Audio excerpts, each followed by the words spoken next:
We're diving into an article you sent over, and wow, the title really caught my eye.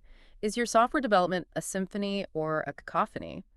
It seems like software development chaos is something you've been thinking about. Yeah, definitely.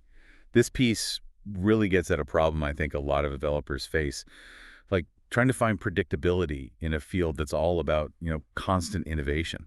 It's a fascinating paradox, isn't it? The author lays out these really recognizable signs of chaos, like missed deadlines, buggy software, frustrated clients, all the classics, but then suggests using a symphony as this model for streamlined development. What are your thoughts on that? It's an interesting metaphor, right? The article makes the case that the root of all this chaos is often unmanaged expectations. And not just within the development team itself, but with stakeholders too. Yeah. Think about it, miscommunication between teams, unclear goals, scope creep. It all just creates this domino effect that leads to delays and frustration. Right, like one musician comes in a beat late, then another's playing the wrong note, and suddenly you've got a cacophony instead of a concerto. Exactly.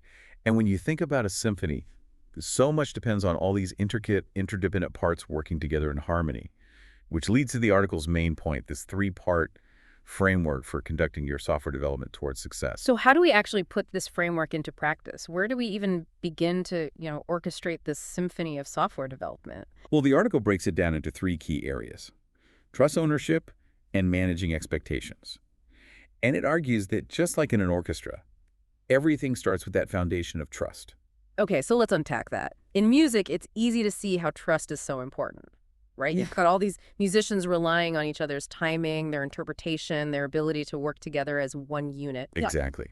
And that same principle applies to software development, even if it's not always as obvious. When teams have trust, they communicate openly, they're transparent about challenges, and they feel comfortable sharing their expertise without being afraid to rock the boat. They're more likely to catch those potential issues early on. It's like when you're playing in a band and you just know when someone's about to go into a solo, even without any verbal cues. Yeah. There's just this unspoken understanding. Absolutely. And that trust is what lays the groundwork for the next element: ownership and accountability. And this is where the article got me thinking about those different sections of an orchestra.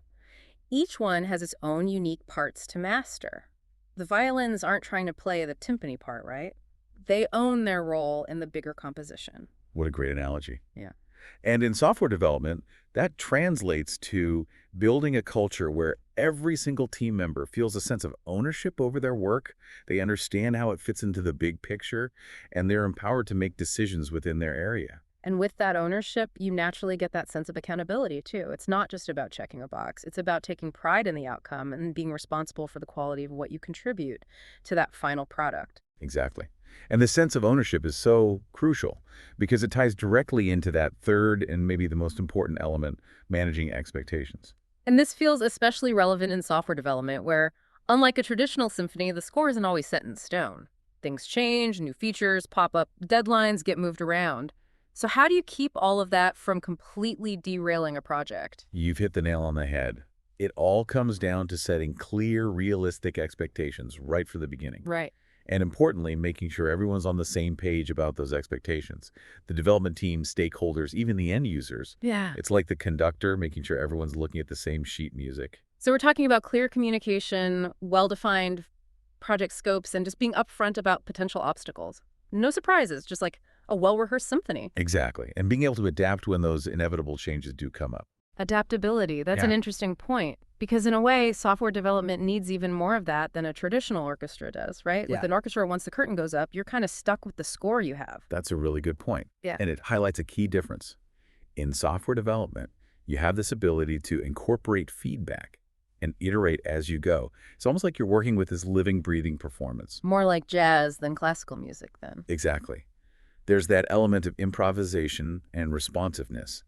And that's why this framework, even though it uses the symphony metaphor, it really emphasizes being flexible throughout that whole development process. So it's like you're setting the stage for success, you've got that shared understanding, but you're also ready to adjust the tempo, maybe even rewrite a few bars when you need to. Precisely. Because at the end of the day, just like a symphony aims to move its audience, software development wants to create something meaningful for its users. And this is where I feel like the article, even though it's super insightful, it kind of leaves us with a big question. It focuses a lot on what's going on inside the development team, the musicians, if you will. But what about the audience? The end users, the ones who actually experience the music we're creating. Oh, that's such a crucial point. Yeah. Because even if the orchestra is totally in sync, Yeah. if they're playing stuff the audience doesn't like or connect with, the whole thing falls flat. Exactly. So how do we take that user feedback and not just treat it as an afterthought, but actually weave it into the entire composition from the very beginning? It's about finding ways to incorporate those notes, so to speak, and really fine-tune the symphony. Make sure it's a truly harmonious experience for everyone involved. So as you're thinking about your own approach to software development, ask yourself, are you creating a symphony or a cacophony? And maybe even more importantly, who are you composing this music for? That's something to think about. This deep dive has really given us a lot to consider when it comes to building software that's both beautiful and functional. Thanks for diving in with me.